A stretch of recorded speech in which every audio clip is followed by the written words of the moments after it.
The FBI in Peace and War.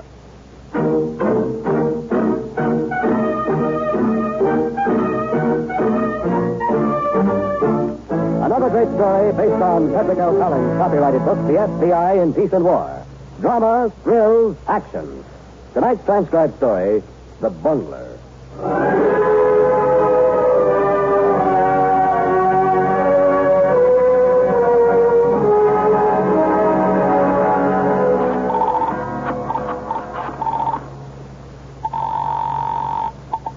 Hello? Oh, Alice, it's me. I'm still down at the bank. But maybe you better go ahead and eat your supper. Oh, I'll wait. No, just go ahead. I'm not coming home tonight, Allie. You're not coming No, home? I'm not coming home at all. I'm going to wait for a while. I don't know exactly where, but I'll write to you if I can. Now, don't try to... Stanley, what's the matter? What are you talking I can't about? tell you now, Allie. Something's happened down here. Something I've done. You'll probably find out anyway. Stanley, look. Wait there. I'll Allie. come down and we... Look, I'm sorry this happened, but I couldn't help it. Take care of yourself, Allie. Take good care of yourself.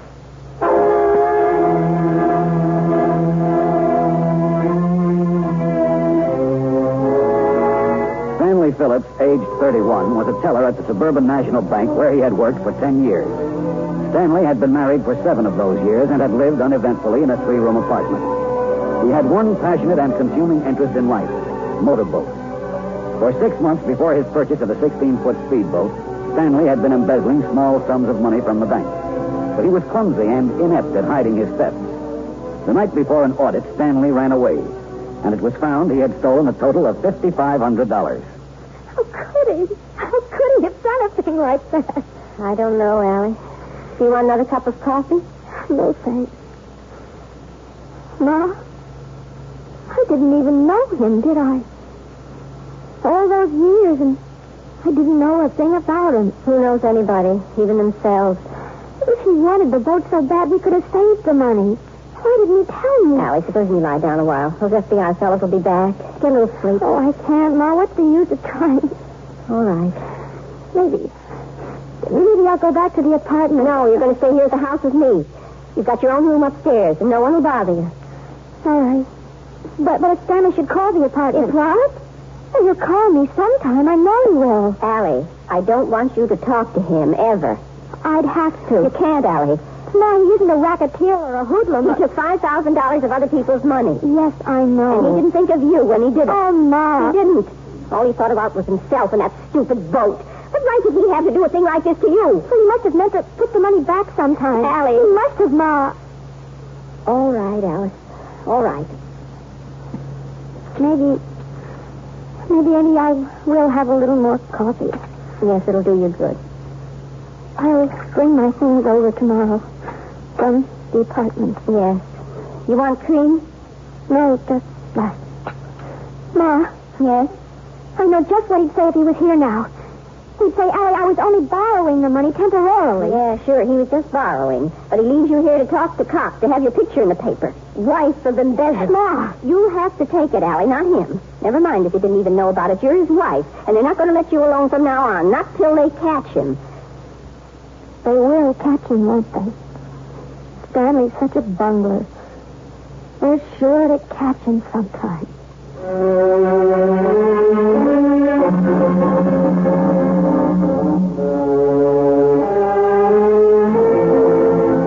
Although Stanley Phillips was clumsy in crime, he did manage to disappear for more than 6 months. During that time, he made no attempt to get in touch with his wife, and the strict surveillance we had maintained was relaxed a little. It was then that a long-distance call reached Alice Phillips at 8:30 one morning. Stanley, where are you? I don't want to tell you, Alice. I don't want to get you in trouble, but listen, I need a little money. I haven't been too well. Oh, Stanley.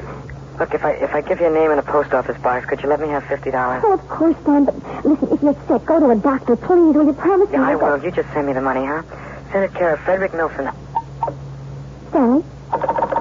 Stanley!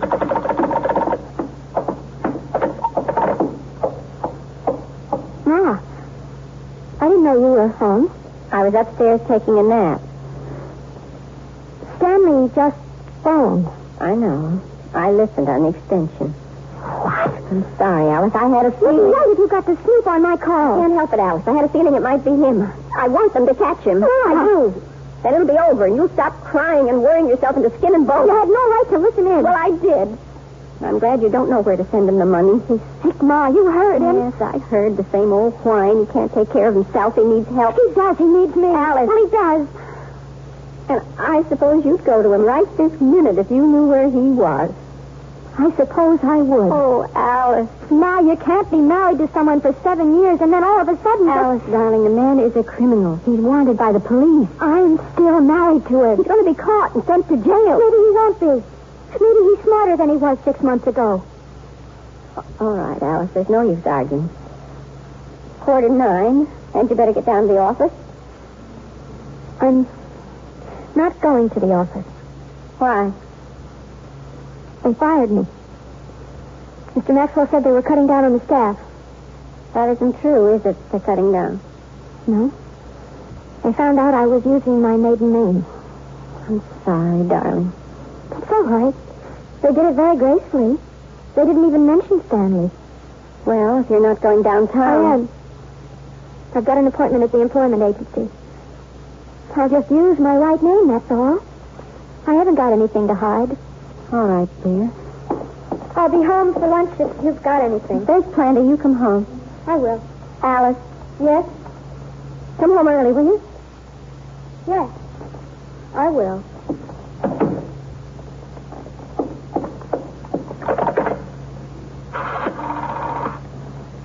Hello, operator. Will you get me the downtown office of the Federal Bureau of Investigation?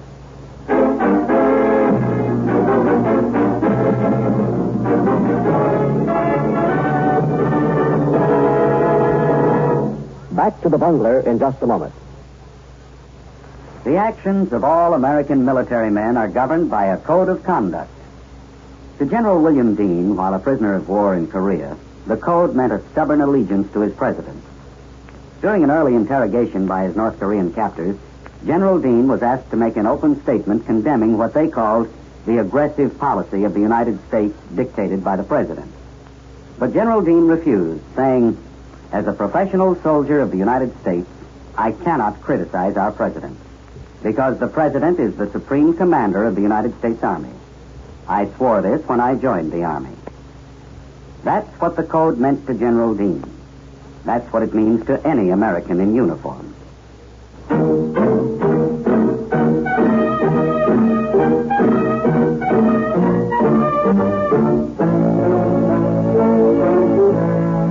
And now, Act 2 of tonight's story, The Bungler.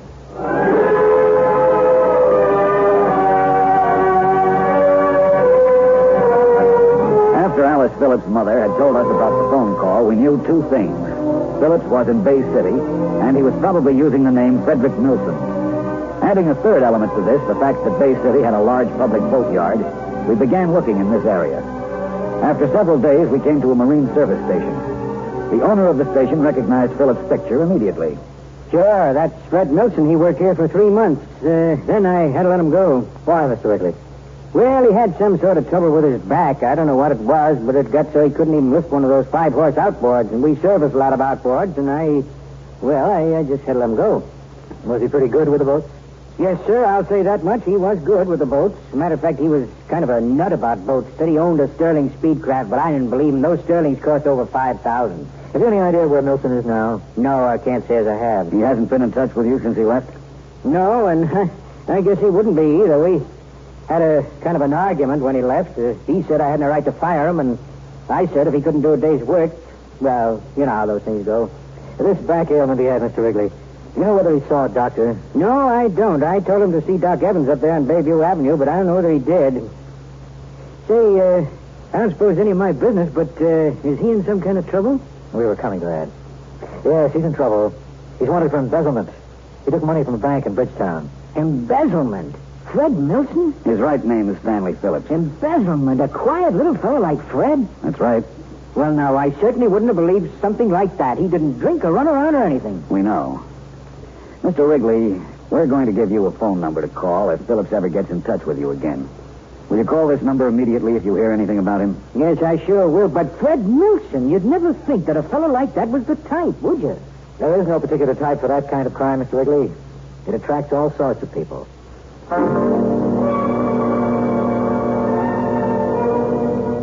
After our visit to the Marine Service Station, we saw a Dr. Evans who had treated Phillips for the back ailment.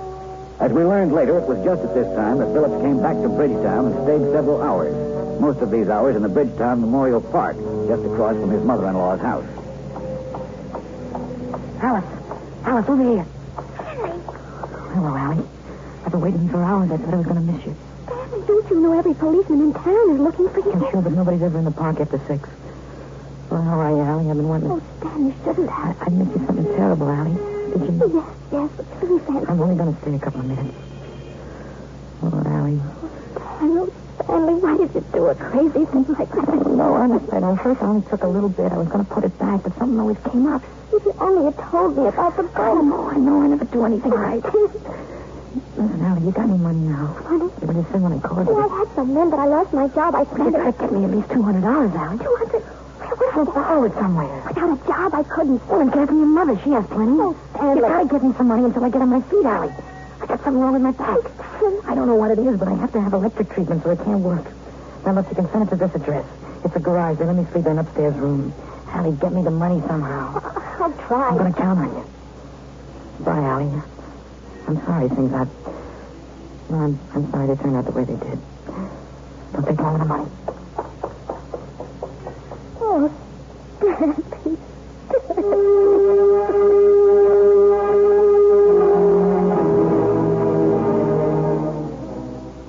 $200 is a lot of money, Allie. I just want to take this course, Ma. If I knew typing and could take dictation, I could get a job easy. Where would you take the course? Downtown. There's a school on Market Street. Allie, you want the money for Stanley, don't you? For Stanley? Well, where did you get a crazy idea like that? Did he call you again? Of course he didn't, and you've no idea. He has to call you again, Allie. Please don't get mixed up with him. He'll only bring you more trouble. Are you going to give me the $200? No, I'm not, because it's for him. Please, Ma, I've never asked you for anything like this before. No, Alice. Ma, he needs the money desperately. He's sick. He can't work. Please, I beg you. I can't do it, Alice. Please. And if you tell me where he is, I'll have to turn him over to the police. How could you? How could you do a thing like that? This is Stanley. I have to. Oh, stop it. Stop talking so full of morals. I'm married to Stanley. He's my husband. I promised to love him. I promised things too, Alice. He had obligations to you. Well, can't someone make a mistake? One mistake? I won't argue with you again, Alice. And I won't give you any money. All right. If you won't, I can't make you. But I'm not going to live here. I don't have to stay here anymore. Oh, don't be foolish, please. I'll stay with Nancy or one of the girls till I get work. Don't do that. I can't stay with you feeling the way you do. You know why I do. I know you've got some misguided notion. It's not misguided. He made you the wife of a criminal. He's done damage that'll last a lifetime. Maybe it's only one mistake, but why should you get a bad name? I'm going, Ma, and I'm not coming back. Please don't, Allie. Hasn't he caused us enough trouble? I'm going to get that money for him somehow. You can call the FBI like you did last time and tell them that. Allie, what? He's not worth all this, believe me. Maybe he isn't. Maybe I'm not either. Allie, don't go. Stanley needs me, Ma. You don't. I have to do what I can for him.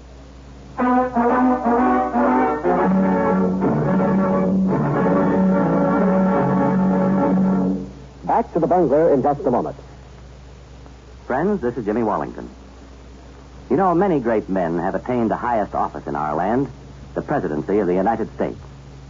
Can you guess the name of this man? He was born in Cincinnati, Ohio in 1857, the son of an eminent jurist and statesman. After graduating from Yale University, he served in various federal, state, and academic positions until 1901, when he became our first civil governor of the Philippine Islands. In 1904, he entered President Theodore Roosevelt's cabinet as Secretary of War and served until 1908, when he was nominated for and elected to the presidency. After his term in our highest office, he was appointed Chief Justice of the United States Supreme Court and served in that position until 1930. And you should have his name by now, but in case you don't, here's one more important clue. His son was an unsuccessful candidate for nomination by his party for the office of president. Yes, he was William Howard Taft, 27th President of the United States. His life is part of your American heritage.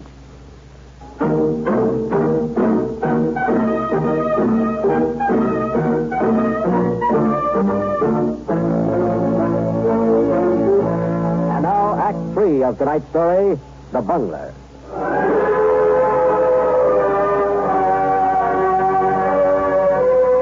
several days after we had seen Dr. Evans and began to have one more talk with Philip's wife. We had hoped that her attitude might have changed since our last visit, but we were not prepared for the news we heard from her mother, Mrs. Baker. She hasn't even phoned, so I don't know where she is. I tried all her friends, but not a one of them heard from her. Do you think she knows where her husband is and may have gone to him? She couldn't have. She just couldn't have. But he did get in touch with her again and ask for money. Yes, he did. That's what we had to fight about. Did you see a letter? No, I didn't see a letter. I've been watching the mail every day. Do you think he might have been here in Bridgetown? I just don't know. I came home Monday afternoon, and Allie was waiting for me. She'd been crying. I could see that. And then out of the blue, she asked me for $200 to take a secretarial course. I knew right away it was for him. And there hadn't been any letter that day? No, I'm sure. So the chances are good that he came here and saw her? Yes, I guess so. Oh, I know I shouldn't say this for her sake, but I wish you'd find him. I wish it was over. Did your daughter have any money, Mrs. Baker? Just what was in his purse? A few dollars. So she couldn't have gone very far to meet him, if she did meet him. How could she see him? Isn't he better than a common sneak thief? How could she want someone like that? It works out that way, Mrs. Baker, quite often. I just don't understand this. If he was half a man or half a crook, but he's just a bungler. Mrs. Baker, do you have a recent picture of your daughter? I have a snapshot from the beach last year. That'll do. You don't really think she's gone to him, do you? I'm afraid I do, Mrs. Baker. From all you've told us, it looks like a familiar story. Your daughter feels that her husband needs her. That's a pretty hard pull for any woman to resist.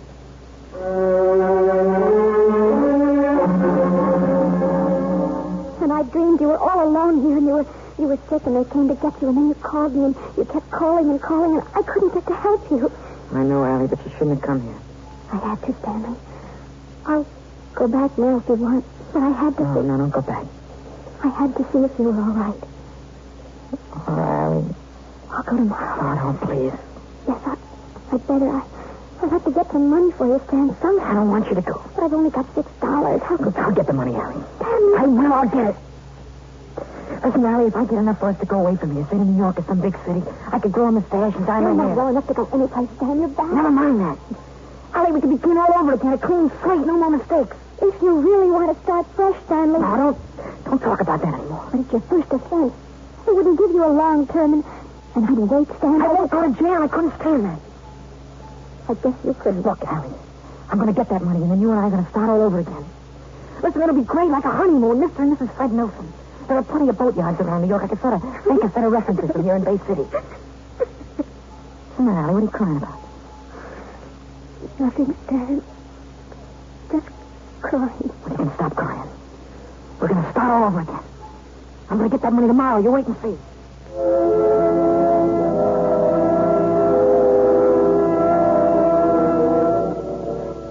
That's why I come to see you, Mr. Wrigley. I figured maybe you'd lend me the money. Why did you figure that, Fred? Well, after all, I hurt my back lifting a motor while I was on the job here. Well, this is the first time I heard of that. Well, I did. Lifting that big 25 horse out of Mr. Clifford's boat. I figure you owe me compensation. How much compensation, Fred? $1,000. It's a lot of money. Well, you got it in the register right now. I know how much you take in on a big weekend like this. You expect me to hand I over... told you to be alone, didn't I? And if I don't give it to you? You will, Mr. Wrigley. I have to have that money. Well, I'm sorry, Fred. I don't feel I owe you anything. But look, if you'll come back tomorrow morning... I want the money now. Now, listen, be reasonable. Now, Mr. Wrigley. Put that gun down, Fred. That won't get you anywhere. Open the cash register. Believe me. Open it, Mr. Wrigley. Okay. All right, now step back away from there. Step away from the cash register, Mr. Wrigley. Fred, you know something? Do what I say. You know, I ought to have my glasses fixed. That's not a gun, Fred. That's just a $3 cigarette lighter. I used to own one like that. Get away from there or I'll shoot. Go ahead. Go on, Fred. Shoot. Nothing but a cheap cigarette lighter. Go! Look out, Mr. Wrigley. You're hurting my back. Let go. Please let me go. I will, Freddie. Just as soon as I call a couple of government men who are in here looking for you. Please, Mr. Wrigley, let go. I was only joking. It was all a joke, Mr. Wrigley. Yeah, I know it was. And you bungled it, Freddie. Oh, excuse me, Stanley. That's your right name, isn't it? You bungled it, Stanley. All the way.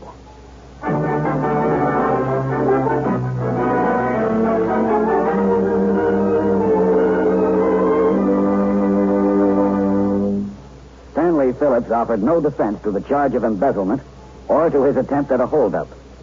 In view of this serious complication to the original theft from the bank, Phillips received a sentence of 5 to 8 years in prison.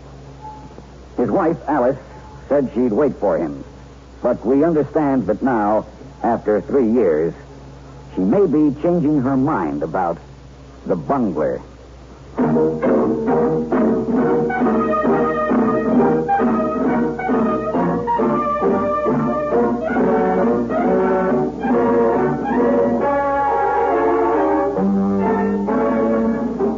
In tonight's transcribed story, Rosemary Rice played the part of Alice Phillips, and Bob Reddick was Stanley Phillips. This radio dramatization for the FBI in Peace and War was written by Louis Pelletier. These programs are produced and directed by Betty Vandeville. This is the United States Armed Forces Radio and Television Service.